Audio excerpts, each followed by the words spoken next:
comments or your thoughts or your ideas. In fact, we cherish them, right? Right. Okay. So I want to remind you to do the sign-in sheet. Make sure you have this meeting recorded and take minutes. And Get far away from it. also, just wanted to have the staff that are here introduce themselves. And we'll start with home commissioners, and then I'll turn it over to Brian. I'm Chuck Gardner, Post 3 Commissioner. Ron Davis, Post 1. Sandy Caker, Post 2. Right. And he's got some remarks planned. And, this was primarily designed a couple months ago when Kevin and I were talking as a North Paulding County budget meeting where we take your inputs on the budget, your thoughts on the budget. We already had one down in Chuck's Post or the South Park. It's really Chuck and Sandy's area a couple, 3 weeks ago. So that was the main intent of having this, is to talk budget. There's a copy here of the key parts of the different funds. And if you have other questions and thoughts, we'll entertain those. But Brian, thanks for your leadership up here, and look forward to just sharing thoughts with you. Thank you, Dave. Thank everyone for coming. As he said, it's on the budget meeting. He's more transparent. Get everybody thinking about the budget. So, with that being said, I'm going to start off with introducing some staff. If you want to stand up, I think let Karen be last, and she'll be good. So, James Stokes, Tax Assessor's Office. Scott Green, Director of Operations.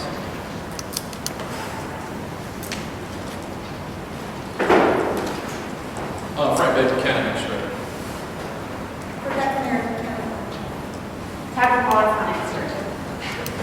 I'm not going to waste everybody's time. We're going to go ahead and get into the budget presentation as much as possible. I think Yeah. One bid. Okay. We had a presentation, but it's not working with us, so we're going to kind of wing it from here. But you should have picked up in the back, there were some personnel lists and some capital expenditures, a list of those, as well as the April update. So the April update is the 2019 budget. What we're here to talk about today is the 2020 budget. So the process, we are completing the chairman's budget, and it's due June 1st, and it will be the first attempt, the initial attempt to get to a budget is put out for, can you hear me? It's hard to hear, but. Is it? Yeah. Well, I don't have anything, so I can walk it closer if that's okay. Can you hear me now? Oh, yeah. Okay. So what we'll do is we'll put out the budget June 1st. It's out for review, for the public to review. It's posted on the website. Then we'll advertise any public hearings that are required. We have to have a public hearing for the budget. It'll be the last meeting in July. And then I don't know the date for sure, but it's the fourth Tuesday in July. And then the budget's adopted on August 13th. The first meeting in August. And if there are any public hearings, so if there is an increase, if there's an increase in due to reassessment or due to change in millage rate, then that has to be advertised, and we have 3 public hearings for that. So we would have that if we had sorry I can't show you these numbers, but we currently have a millage rate of 6.079. And that's from last year. That's what your assessment numbers are going to be based on. So when they go out, they're going to be, the estimated bill is going to be calculated on the 6.079 because that's last year's rate. every year we have to do a rollback calculation. So what that rollback calculation is there's two components to the digest that changes in the digest. One's reassessments, that could make your value go up or down, and one is new construction. The new construction is taken out, and if an increase in the digest is due to reassessment, then you're required to do one of two things: either roll it back to be neutral with last year's taxes, or to advertise a tax increase. So we've talked about 3 different millage rates for purposes of discussion over the past few months. One is to go to 6.5, which is what Paulding County has been typically for the past 20 years. During the recession, we kind of fluctuated from that some due to values, but for the most part, we've operated around 6.5. We're currently at 6.079, and a rollback rate is 5.63. And that would mean that you didn't have any increase at all. Does it mean that you will? That depends, or that's 10%. So if your assessment didn't increase 10%, then you wouldn't have an increase. But if it increased, it fluctuated from that, then you might have an increase anyway. So if your value went up 20% and we rolled back, you would still see somewhat of an increase. And another thing, we're not talking about the schools. So the schools made up of 18.879 of the 30.2 mills for the county. My numbers may be a little bit off because I'm not looking at those. So we're talking about the 6.079 for the M&O, which is what we operate the county on. So that's our judicial, so all our court system, general government, public safety, public works, our DOT, stormwater, the sheriff's office. Fire has its own millage rate, which was approved by the voters several years ago, and it can go up to 5 mills, and it is 3.1 currently, with an anticipation of staying the same. Debt is currently 2.07, which is what your assessment value is going to be calculated on as well. A couple of years ago, on the ballot was the jail. So it was approved by the voters. We did not put it on last year. We used some fund balance to pay the debt so that taxpayers would see something coming out of the ground before we actually put it on the bill. It will be there this year. We had estimated at that time for it to cost about $500,000, and due to reassessments and increases in those values, it's going to be $250,000. So that will be on the tax bill this time. So it will go from 2.07 to 2.32. Fire should stay the same at 3.1, and discussions for today is M&O 6.5, 6.079, or 5.63. That's not to say that it lands on any of those. That's just 3 for discussion. So on your personnel sheets that you have, we have $3.1 million worth of additional personnel requests from various departments. 15 of those are detention officers to operate the jail. They're going to be required to, a lot of their spacing issues, they've got to have an officer in a location that maybe they don't have to have one today. So to see around the corner or to make sure for the safety is estimated to be 15 the day they open, more than they have in their existing facility. So that's 3.1 million. And got any other questions? Before you finish, explain how the water department works. You don't have to do it right now. How the what? The water department, Okay. how that, because I think that's a big question for everybody. How Okay. that's, Okay, I'll stick on the M&O, but don't let me forget. Okay. So 3.1 million for the new personnel. We had an increased cost for insurance, which was about $400,000, which will roll into next year. So that increases to about 3.5. And last year we had 5 detention officers, which we had hire date on March 1st. So that means you had those for a quarter of the year. This coming year, you're gonna have them for a full year. So it worked out to be, on the presentation, it was about $4 million in additional personnel costs that were requested for this upcoming year. In operational cost, we had $3.8 million, with most of that being asphalt. So it was projected, I believe, 25 miles of additional asphalt for this year on county roads. That's due to some of our roads are deteriorating and the weather, rain impacts those roads. And so we get complaints from potholes and that kind of thing. If we're going to get rid of those, we got to resurface. And if we don't resurface, we will continue to patch. That was another discussion. On the list of capital, the anticipation right now is that list of capital needs to be reviewed. Will everything be left in there? Probably not, but it's anticipated that comes from fund balance. So that's kind of using your savings account to buy something that lasts more than 1 year, so that our revenues and expenses are budgeted on annual operational budget. Revenues. My revenues projections for next year, we had an increase in lost. We had an increase in title ad tax. We had an increase in a couple of others. The total of that increase is $1.6 million. So that gives us $1.6 million more than we had last year before we touched property taxes. If we go with $5.63 million for 5.63 millage rate, it gives us about $500,000 for additional revenues. If you go with 6.079, it gives you about $2 million. 6.5 gives you about $2 million more.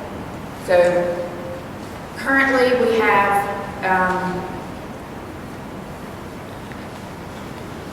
$74 million, I believe, in revenues, and we have about $78 million in expenditures requested. So we can cut the asphalt, we can cut the personnel, we can cut the,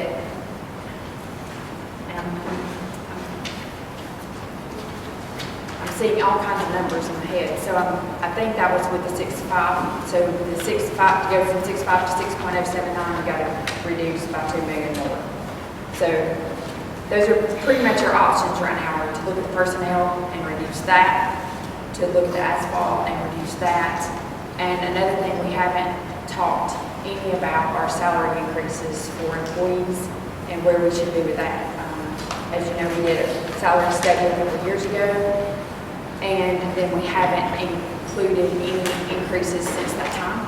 So last year was the first full year, but it was 2 years old that we implemented that. So if you started with a 2%, it's roughly $300,000 per percent. So it goes from 2%. 2% is about a little over $500,000. 4% is $1 million, and 5% is like 1.3, I believe. So those are additions to what we already have included now. So the purpose of tonight is to kind of get some feedback from you. If you'll look over that personnel list, if you have any ideas of things that, areas that you see that you absolutely, can't live with, can't live without. Everybody's impacted differently. So if we don't give some of the personnel to the courts, then you're not going to have cases come through quite as fast. If we don't give some of the personnel to public safety, then your response times are a little slower. It's not that they would be slower because you didn't give the additional personnel, but population's growing. So the demand on those services is increasing. So as we increase service, if we don't fund the people for that, then their response time comes slow. The water and sewer is different. It's an enterprise fund, so it functions as a business. Water bills and sewer bills go into a fund all of their own, and their budget is calculated based on their expenses. So their revenues are monitored, their expenses are monitored, and basically, the water and sewer bill is calculated based on what that expense of the system would be. So. Tax dollars don't go into water and sewer rate Thank you. unless you have some capital projects that maybe they're using tax dollars to fund, and then in that case it would. The personnel is paid for through that same. Personnel is paid for through water and sewer, yeah. All of water and sewer expenses include treatment, distribution, personnel, all of your operating costs, utilities, all of the costs of getting that water to, and purchase of the water. Currently, we're purchasing water. So it includes the purchase of the water and getting it to you, and treatment of the sewer. Any other questions about budget, how it works, what we need?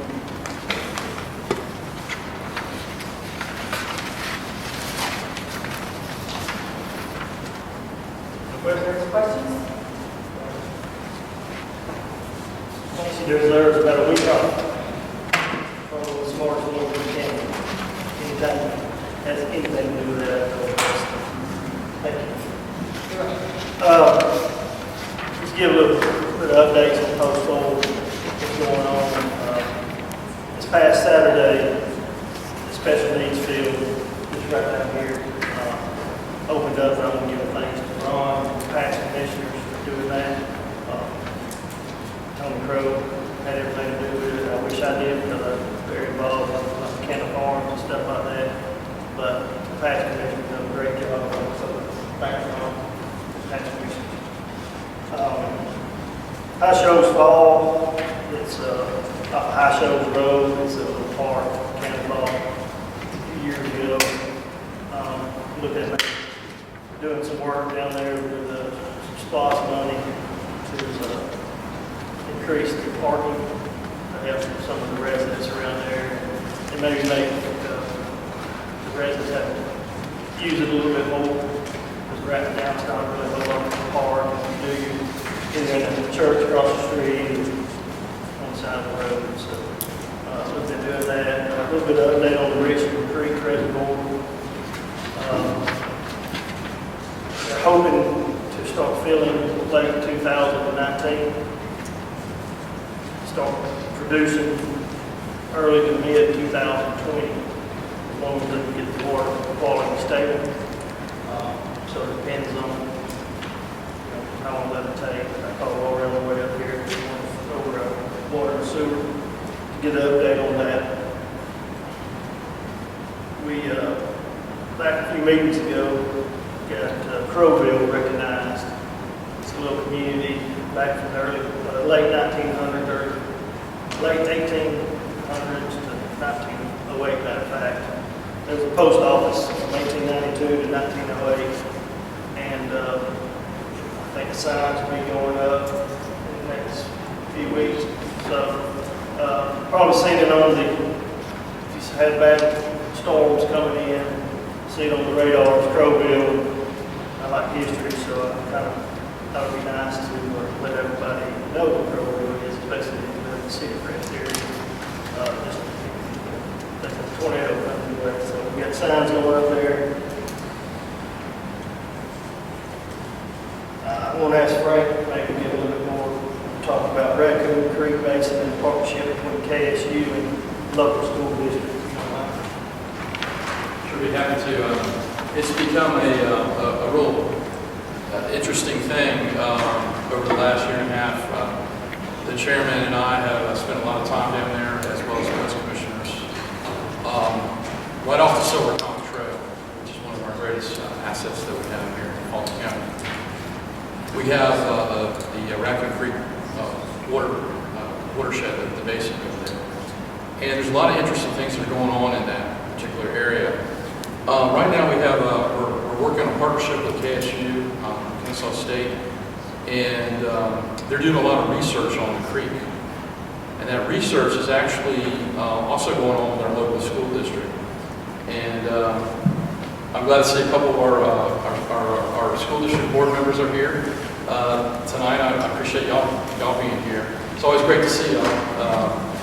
But what's interesting about this area is that there are 42 or 43 species of fish in that particular creek, which is unbelievable when you compare it to other large bodies of moving water, even out west, like the Columbia River. A sort of a sister creek to that creek is Noonday Creek over in Cobb, which I'm really familiar with all my years of service over there. And the fish in that creek, they only have in the teens, basically. So we're really blessed to have that particular area over there. But some of the research that's been going on, we've got high school students who are working a project with KSU, and they've actually found and identified a DNA sample that's not on any database. Now, it doesn't mean that that's a new species of some animal or fish or something. What it means is that nobody has put that particular species on the database before. And these are high school students who are doing these research. So it's really remarkable. But it's a great place to go. There's trout in that stream. And so we're working with Kennesaw State. We just acquired, I think, 112 acres. 112 acres with the Conservancy to further protect that basin over there. But it's something else. I get tickled that our liaison with KSU, he gets really fired up about it, and he talks about being down there on the creek where the trout are introduced. And he says, listen, we can't hear anything. And we're 38 miles or so from the Georgia Dome, the Gold Dome. It's just remarkable. So it is a gem. So we're really excited about that, and I appreciate all the efforts that we're putting forth with all the other partners that we have. So I appreciate what you talk about. I have a question for you Yes. about the reserve. Is there any walking trails that us people can go use other than, I was out there once and I almost got lost because it's just woods upon woods upon woods. I don't know if any walking trails for us to use or anything like that. That's one of the things that we are looking at in the future is how we can have access to that area. Yeah. And so we are taking. It's great that Paulding County has it, but let's have the Paulding County residents use it. I understand, and that's where we're going with all that. Is we're looking at how we can access it, how it can be used, how it can be preserved, and so we're doing all these things with KSU. Try to look forward thinking with it. And we have two species of fish in there. Y'all may be familiar with. It's the darter. It's one species, but there's the Etowah darter and the Cherokee darter. And one of them is endangered. The other one's on the suspect list. So there's been a lot of efforts. And Scott, can you mind, Scott, give us a little explanation about the culvert? You know a little bit more about that than I do. Yeah, glad to. A couple of years ago, the Nature Conservancy came to the county, so they were looking for a way to improve the passage through some of these culvert systems. One they were working on was Pegamore Creek, and we worked with them, and they provided us a free bridge, and we took out a culvert that was stopping the fish from moving down. And I think it's the only breeding system for the Etowah darter below Altoona, lower Etowah. And they said the major impediment is Raccoon Creek culvert at Raccoon Creek. And they wanted to just cut a hole kind of through the bottom of that culvert and try to find a way to make it where the fish could move through there. And we're like, it's just going to compromise the structure. So what we ended up doing is getting some money from them to go ahead and help us do the whole thing and take out the culvert completely. This thing is, 4 huge concrete barrels. The fish skin themselves up, they can't get through there, or they get hurt, or whatever. It's not good for the fish. And so we've taken that whole culvert out now. Now it's a free-flowing stream, and the fish can easily continue all the way up to the next point or the stopping point would be Silver Common Trail. The data that we're getting from the work that's being done out there shows that they are able to pass through, so they're getting further upstream than they have been, so. That's nice. It's nice for the fish, but again, I like to go out and experience nature, and there's no way for us to do that. Very, very hard. And we should be looking at that also. We For are. us to use it, because that is multiple time. Have you been down Silver Comet Trail? No, I haven't been to Silver Comet. We just went over there one day, and we just went exploring, and, as I said, I almost got lost because a bunch of dirt roads, and there's no section where we can go out and hike. Is there? If you go down, Willow Springs Road, Okay, and you go down McPherson Church Road, yes, I know where that is. okay? If you go just a little ways, I don't know, mile and a half, Okay. there's like 4 parking spots on the Comet Trail. And if you Okay. park there and go toward Rockmart, so you would park your car one direction, go the other way toward Rockmart. Okay, It's beautiful back there. 2 miles, a little over 2 miles. Yeah, it's almost 2.2. close to 3 miles. Is it really? Yeah. Okay, don't tell Ron that. It was only 2. It's just 2. Okay. We went like 2 miles down. Up on your right is a sign that says Trout Conservation Yeah, Streets. it's on the right, if you're going Areas. towards Rockland, it's on the right Yeah. side. And it's, just follow that down through there and you get to Little Raccoon Creek. I think it's Little. Scott? I think it's Raccoon Creek. Yeah. property. Is it the big one? But Okay. I guess your concern would be, well, there's not a well-marked trail to go off and get off the trail and go into the river basin. But there it is. I mean, it's marked. It's all the way through there. It's pretty easy to follow. Is it marked? Yeah. Okay. If you follow that down through there, you won't get lost. okay, very good. Go toward the walk. I mean, you Right. can't really miss it. It's a trail that goes down through the water. It's beautiful back there. If you Okay. haven't been, That's, it's stunning. yeah, good. I've always just jumped off the slope and slid down the Slid slope. down. They actually have. It's a switchback, but they do have a trail back through there that you. I didn't know there was a trail. I'm gonna have to go check that out. Okay. I can show you when this is done if you want to see pictures. We just went Okay, like a week ago. okay, great, thanks. Thank you, Frank. Thanks, John. Next update, I'll give you Scott actually give us an update on the jail project since it's one of the largest coming out of the field. All right, we have a lot of staff involved in monitoring the jail project. We hired a team, professional team, because we've never built a jail before, other than the one we have now, which was 30 years ago. And we want to do it right, so we hired a team of professionals to manage it, but there's still a lot of decisions the owner has to make along the way.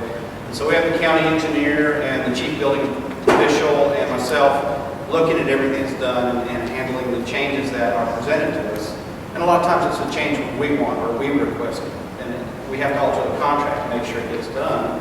But right now, we're hard to believe we're a year into the jail project, and it's coming up out of the ground. It's outside, looks basically complete, but there's a whole lot of people working inside. There's HVAC systems, duct, and electrical.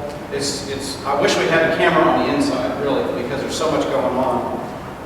And we're going to look at that, see if we can get some, because I don't know if you all know, there is a jail website where you can see the progress, and there's a time lapse where you can click on it and just see the whole jail that's been built so far in like 2 minutes, every like 15-minute time lapse. But we're, like I said, I think we're 60% complete. We're scheduled to be done in January, thereabout, of 2020. So that's just about 8-9 months away. And this project is holding right now at about $61 million, which is good because you've heard about some big changes we had. I think we're through all the big challenges, the rain and the rock and a lot of things on the site that really are hard to predict. And now we're really into the nuts and bolts of the construction inside and finishing up. There's still a lot of little changes to deal with, but I feel really good about the program wrapping up on schedule now, where we're at, and holding our financing where we set it up. Any questions on the jail? It's the biggest roof, I think, in Baldwin County. It's quite a large structure. We'll be back up. Anybody have any questions? Okay. I'm looking. On your, where are the revenues on your 4-page, or 8-page, 9-page thing here? On the very first page. Well, yeah, the title on the very first page of the revenues. You should have property taxes and other Other taxes, taxes. okay. So there's no breakdown that shows on those other taxes what's lost, what's splashed, it's just other taxes? That's right, it's Okay. just lost and lost. There's about 200,000 from last year, that's an increase in the amount. Right. And the projections have like about $500,000 increase. What is the annual income on splosh? 15 million 15 million? for everybody. That's That's just a penny. lost, That's that's a not- penny. That's lost is 15 million. And splosh. splost is 15 million. Right. And lost is used to roll back to property taxes. Right. When does that one expire, the lost? I'm We sorry. just redo that. When does the lost expire? 2027, I believe. Right, I think we It's just. 10 years. Lost is in there for 10 years. Splost is 6 years. And then the school system has an e-lost. Right.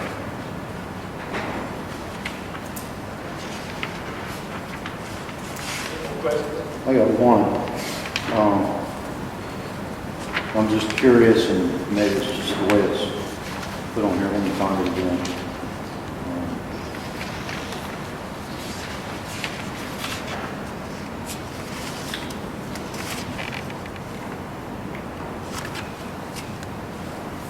On sheet 6, under the airport, it's all blank. Is that a separate department, or how's that broken out?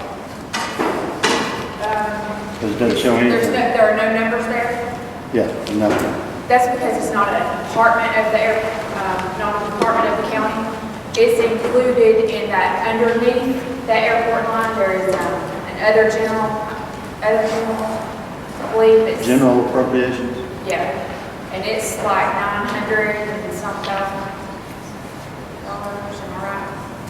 There's 200, anyway, currently there's 300,000, it goes down to about $25,000 a year. So there's 300,000, I believe, in this year, and then it goes down to 275, according to the IGA that we have currently. Okay, thank you.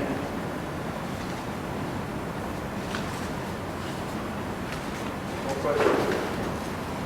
Well, while we're talking about the airport, and I know you're going to discuss this tomorrow, but on the agenda, there's another $500,000 expenditure for the airport. Where does that fall into the budget, the existing budget? Well, and that's something I'm voting on yet, but are you asking if it did pass, where would it fall in? If it does pass, what impact is that going to have on the 2019 fiscal year budget? It comes out of general fund. Yeah, I think it would be use of their existing fund balance, so it wouldn't affect the 2020 budget. So it would come out of our reserves, the county reserves? Correct. Okay, so it would not affect the actual budget itself? Not for 2020, and it doesn't impact, it wouldn't make any operational changes to 2019 or Okay. 2020. All right, thank you. Has the IGA between the airport authority and county been revised? Yet, new business number 1 tomorrow is them coming to us for up to $500,000 to bring the hangar, the corporate hangar, up to speed. Just wondering how the BOC is going to protect the county from the airport bleeding us dry. Well, it's something we have to look at in each thing that's brought to us. The wall is an issue, that's more of a compliance issue. It would be that compliance that we're something we have to look at. Go from like a class 2 hangar to a class 3 hangar. Right, and who owns that hangar? Does the county own that hangar? Or does the airport authority own that hangar? I think right now it's in the airport, with the FAA. Land under is FAA. The land under it is FAA. But the building itself, the airport authority owns. Yes. Any more questions? A lot of citizens have reached out to me since I posted the agenda today, questioning, up in arms, questioning what's going on. And I think it's pretty safe to say that, especially if the IGA has not been revised, that we stick to that agreement that we were forced to enter into back in 2014. So it's unfortunate that things have changed and gotten to a point where it's not beneficial to the airport anymore, but oh well. The citizens and the taxpayers want protection and we want proper representation. So, thank you. And I do too. What's that? And I am a citizen myself, also. Well, I want nothing more than that airport to be successful. But at what cost to the taxpayers, that's all. That's what we gotta look at. Can we afford it? I'm sure you will look at it. Any more questions?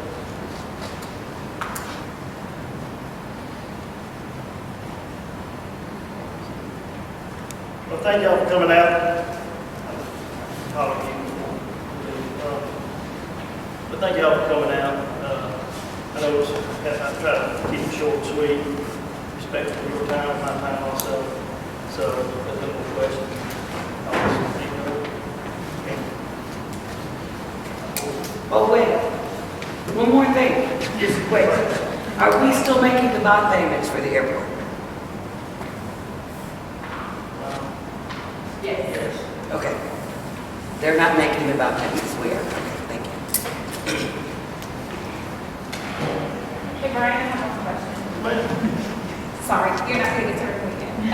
Real quick, are there any new businesses opening in post-war that you know of? One tap, another one tap or something. What is that? Uncorked. What's the name? Yeah, Uncorked. Oh, Cedar Crest Yes. restaurant that finally will be. Oh, Uncorked is open. And Great American Cookie, are they open? Yes, right Yes. next to Taco Bell Where are they going? in the crossroads, by the Kroger Shopping The Center. Kroger Shopping Center. Okay. I don't know when, but it's coming. Yeah, I don't have a list of everything. I just wondered if you knew anything doing. That's about, it's looking to be opened up, a soft opening in May is what Fowler told us. Yes. Any more questions? That's it? That's it. That's all that's opening up in our area? Just that? Which, Commissioner Creek, Iso Falls, Special Creek Field, Crowville Community Signs, Raccoon Creek Basin, and the jail update. This was mostly a budget workshop, but I was just trying to throw a few things that you'll just post for. That's not the county-wide, that's just a post for. There's a trampoline place opening up down in, off of 90. In Hiram. It's in Hiram. It Yeah, opened this weekend. Yeah, there we go. So, That's as good. close to the room. Post three. Three, yes, post three, so. Okay, very good. Any more questions?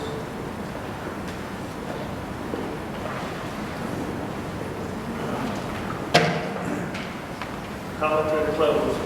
Thank you.